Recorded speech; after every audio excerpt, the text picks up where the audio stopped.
Hi friends, ಎಲ್ರಿಗೂ welcome ಅಂತ ಹೇಳ್ತಾ ಇವತ್ತಿನ ಟಾಪಿಕ್ ಏನಪ್ಪ ಅಂದರೆ ಗೃಹಲಕ್ಷ್ಮಿ ರೊಕ್ಕ ತಿಂದಿರ್ತಕ್ಕಂಥ ಅಕ್ಕ ಅಂತ ಎಲ್ಲ ಕಡೆ ಟ್ರೋಲ್ ಆಗ್ತಾ ಇದೆ, ಟ್ರೆಂಡ್ ಆಗ್ತಾ ಇದೆ. ಏನಕ್ಕೆ ಈ ವಿಚಾರ ಅಂತ ಹೇಳ್ತೀನಿ. ಅದಕ್ಕಿಂತ ಮುಂಚೆ ಇನ್ನೂ ನಮ್ಮ ಚಾನಲ್ನ ಯಾರು ಸಬ್ಸ್ಕ್ರೈಬ್ ಮಾಡಿಲ್ಲ ಅವ್ರಿಗೆ ಕೂಡಲೇ ಬೆಲ್ ಬಟನ್ನ ಕ್ಲಿಕ್ ಮಾಡಿ ಹಾಗೆ ಸಬ್ಸ್ಕ್ರೈಬ್ ಮಾಡ್ಕೊಳ್ಳಿ ಅಂತ ಹೇಳ್ತಾ ಬನ್ನಿ ಫ್ರೆಂಡ್ಸ್, ಡೈರೆಕ್ಟ್ ವಿಡಿಯೋಗೆ ಹೋಗೋಣ. ಫ್ರೆಂಡ್ಸ್, ರಾಜ್ಯ ಸರ್ಕಾರ ಜಾರಿ ಮಾಡಿರ್ತಕ್ಕಂಥ ಒಂದು ಬಹುದೊಡ್ಡ ಯೋಜನೆಗಳಲ್ಲಿ ಗೃಹಲಕ್ಷ್ಮಿ ಯೋಜನೆ ಕೂಡ ಹೆಣ್ಣು ಮಕ್ಕಳ ಪಾಲಿಗೆ ಇದೊಂದು ಬಹುದೊಡ್ಡ ಯೋಜನೆ ಆಗಿತ್ತು. ಸೊ ಇತ್ತೀಚಿನ ಒಂದು 3 ತಿಂಗಳಿಂದ ಇದು ಕರೆಕ್ಟಾಗಿ ಬರ್ತಾ ಇರಲಿಲ್ಲ, 3-4 ತಿಂಗಳಿಂದನೇ ಬರ್ತಾ ಇರಲಿಲ್ಲ ಇದು ಕರೆಕ್ಟಾಗಿ. ಸೊ ಯಾಕೆ ಏನು ಅಂತ ಇದು ಸದನದಲ್ಲಿ ಕೂಡ ಪ್ರಶ್ನೆ ಆಯಿತು. ಸದನದಲ್ಲಿ BJP ಸರ್ಕಾರ ಕಾಂಗ್ರೆಸ್ ಸರ್ಕಾರನ ತರಾಟೆಗೆ ತೆಗೆದುಕೊಳ್ಳುತ್ತೆ, ಯಾಕೆ ಇದು ಬರ್ತಾ ಇಲ್ಲ ಅಂತ. ಸೊ ಅವರು ಕೊಟ್ಟಂಥ ಮಾಹಿತಿ ಏನಪ್ಪ ಅಂದರೆ, ನಾವು ಇನ್ನೂ 2 ತಿಂಗಳದು 3 ತಿಂಗಳದ್ದು ಹಾಕಿಲ್ಲ ಅಂತ ಮಾತ್ರ ಹೇಳ್ತಿದ್ರು ಅವರು.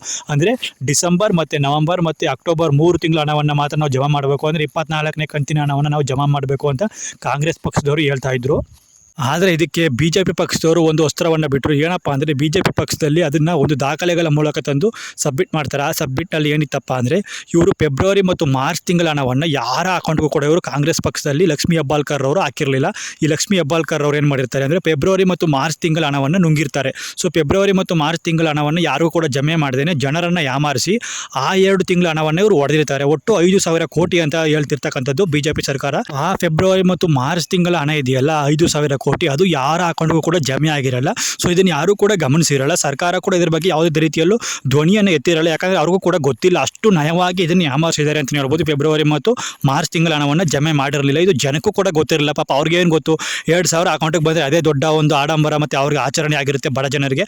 ಸೊ ಅದನ್ನೇ ಇವರು ದಾಳವಾಗಿ ಬಳಸ್ಕೊಂಡು ಫೆಬ್ರವರಿ ಮತ್ತು ಮಾರ್ಚ್ ತಿಂಗಳ ಹಣವನ್ನು ಯಾಮಾರಿಸಿದ್ರು. ಸೊ ಇದು BJP ಅವರ ಕಣ್ಣಿಗೆ ಬಿದ್ದಾಗ ಅವರು ಸದನದಲ್ಲಿ ಇದನ್ನು ಪ್ರಶ್ನೆ ಮಾಡಿದಾಗ ಕಾಂಗ್ರೆಸ್ನವರು, ನಾವು 24ನೇ ಕಂತಿನ ಹಣವನ್ನು ಮಾತ್ರ ಜಮೆ ಮಾಡಬೇಕು, ಅಂದರೆ ಅಕ್ಟೋಬರು, ನವಂಬರು, ಡಿಸೆಂಬರ್ ಮಾತ್ರ ನಾವು ಜಮೆ ಮಾಡಬೇಕು ಹೊರತು ಬೇರೆ ಯಾವುದನ್ನು ಕೂಡ ನಾವು ಜಮೆ ಮಾಡುವಾಗಿಲ್ಲ, ಎಲ್ಲವನ್ನು ನಾವು ಜಮೆ ಮಾಡಿದ್ದೀವಿ, ಇಲ್ಲಿವರೆಗೂ ಕರೆಕ್ಟಾಗಿ ಎಲ್ಲ ತಿಂಗಳು ಹಣವನ್ನು ಜಮೆ ಮಾಡಿದ್ದೀವಿ ಅಂತ ಹೇಳ್ತಾ ಇದ್ರು.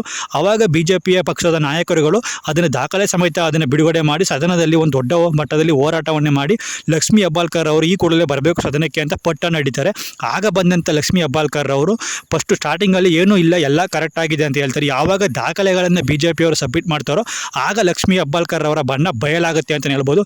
ಆಗ ಅವರು ಹೇಳ್ಕೊಡ್ತಾರೆ, ನಾನು 2 ತಿಂಗಳ ಹಣವನ್ನು ಮಿಸ್ ಮಾಡಿರ್ಬೋದು, ಎಲ್ಲೋ 2 ತಿಂಗಳ ಹಣ ನಮ್ಮ ಕಣ್ ತಪ್ಪಿ ಯಾಮಾರಿರ್ಬೋದು, ಅಂದರೆ 5,000 ಕೋಟಿ ಎಲ್ಲೋ ಫೆಬ್ರವರಿ ಮತ್ತು ಮಾರ್ಚ್ ತಿಂಗಳ ಹಣ ಎಲ್ಲೋ ಹಾಗೆ ಹೀಗೆ ಹೋಗಿರ್ಬೋದು ಹೊರತು ನಾವಂತೂ ಯಾಮಾರಿಸಿಲ್ಲ ಅಂತ ಹೊಸ ಒಂದು ರಾಗವನ್ನು ಆಡ್ತಾರೆ. ಸೊ ಇದು ಕಾಂಗ್ರೆಸ್ ಪಕ್ಷದಲ್ಲಿ ಸ್ವಲ್ಪ ಜನಕ್ಕೆ ಇರುಸುಮುರುಸನ್ನು ಉಂಟು ಮಾಡುತ್ತೆ. ಯಾಕಂದರೆ ಇದು BJP ಪಕ್ಷಕ್ಕೆ ಒಂದು ದೊಡ್ಡವಾದ ಆಹಾರ ಆಗಿಬಿಡುತ್ತೆ. ಯಾಕಂದರೆ ಇದು ದೊಡ್ಡ ಮಟ್ಟದಲ್ಲಿ ಒಂದು ಯೋಜನೆಯನ್ನು ಜಾರಿ ಮಾಡಿ ಅದರಲ್ಲಿ 2 ತಿಂಗಳ ಹಣವನ್ನು ನಮ್ಮವರೇ ಯಾರೋ ಹೊಡೆದಿದ್ದಾರೆ ಅಂದಿದ್ದು ಕಾಂಗ್ರೆಸ್ ಸರ್ಕಾರಕ್ಕೆ ಒಂದು ರೀತಿ ಮುಜುಗರವನ್ನು ತರುವಂಥದ್ದೇ.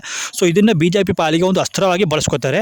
ಸೊ ಇದು BJP ಅವರು ಏನು ಮಾಡ್ತಾರೆ, ಪ್ರೊಟೆಸ್ಟ್ ಎಲ್ಲ ಮಾಡಿ ಶುರು ಮಾಡಿದಾಗ ಕಾಂಗ್ರೆಸ್ನವರು ಹೇಳ್ತಾರೆ, ಇದು ಲಕ್ಷ್ಮೀ ಹೆಬ್ಬಾಳ್ಕರ್ ಅವರಿಂದ ಆಗಿರ್ತಕ್ಕಂಥ ಮಿಸ್ಟೇಕು, ನಾವು ಎಲ್ಲೋ ಇದು ಕಣ್ ತಪ್ಪಿನಿಂದ ಎಲ್ಲೋ ತಪ್ಪಾಗಿದೆ, 2 ತಿಂಗಳ ಹಣವನ್ನು ನಾವು ಫೆಬ್ರವರಿ ಮತ್ತು ಮಾರ್ಚ್ ತಿಂಗಳ ಹಣವನ್ನು ನಾವು ಈ ಕೂಡಲೇ ಜಮೆ ಮಾಡ್ತೀವಿ ಅಂತ ಇವರು ಹೇಳ್ತಾರೆ. ಸೊ ಅಂದರೆ ಇವರು ಜಮೆ ಮಾಡಬೇಕಾಗಿರೋದು ಇವಾಗ ಅಕ್ಟೋಬರು, ನವಂಬರು, ಡಿಸೆಂಬರ್ ಜೊತೆಗೆ ಫೆಬ್ರವರಿ ಮತ್ತು ಮಾರ್ಚು, ಅಂದರೆ ನಿಮಗೆ 5 ತಿಂಗಳ ಹಣವನ್ನು ಇವರು ಜಮೆ ಮಾಡಿಲ್ಲ. ಸೊ ನೀವೆಲ್ಲ ಏನು ಅಂದ್ಕೊಂಡಿದ್ರಿ, ನಮಗೆ ಎಲ್ಲ ತಿಂಗಳು ಕೂಡ ಕರೆಕ್ಟಾಗಿ ಮಂತ್ಲಿ ಬರ್ತಾ ಇದೆ ಗೃಹಲಕ್ಷ್ಮಿ ಹಣ ಅಂತ ಅಂದ್ಕೊಂಡಿದ್ರಿ. ಆದರೆ ನಿಮಗೆ ಲೆಕ್ಕದಲ್ಲಿ ಪ್ರಕಾರ ನೀವು ಅಂದ್ಕೊಂಡಿದ್ದು 3 ತಿಂಗಳ ಹಣ, ಅಂದರೆ ಅಕ್ಟೋಬರ್, ನವಂಬರ್, ಡಿಸೆಂಬರ್. ಆದರೆ ನಿಮಗೆ ಬರಬೇಕಾಗಿದ್ದಂಥ ಹಣ ಫೆಬ್ರವರಿ ಮತ್ತು ಮಾರ್ಚನ್ನು ಸೇರಿದ್ರೆ October, November, December. So totally ನಿಮಗೆ 5 ತಿಂಗಳ ಹಣ ಜಮೆ ಮಾಡಬೇಕಿತ್ತು.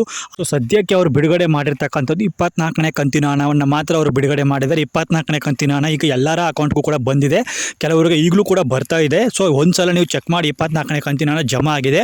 ಆದರೆ ನಿಮಗೆ ಅವರು ಇನ್ನೂ ಫೆಬ್ರವರಿ ಮತ್ತು ಮಾರ್ಚ್ ತಿಂಗಳ ಹಣವನ್ನು ಹಾಕಿಲ್ಲ. ಆ 2 ತಿಂಗಳ ಜೊತೆ ಡಿಸೆಂಬರ್ ಮತ್ತು ಅಕ್ಟೋಬರ್ ಈಗ ಬಂದಿದೆ, ಇನ್ನು ನವಂಬರ್ ಮತ್ತು ಡಿಸೆಂಬರ್ 2 ಹಾಕಬೇಕು, ಅಂದರೆ ನಿಮಗೆ 4 ತಿಂಗಳ ಹಣ ಮತ್ತೆ ನಿಮಗೆ ಸರ್ಕಾರದ ಕಡೆಯಿಂದ ಬ್ಯಾಲೆನ್ಸ್ ಇದೆ.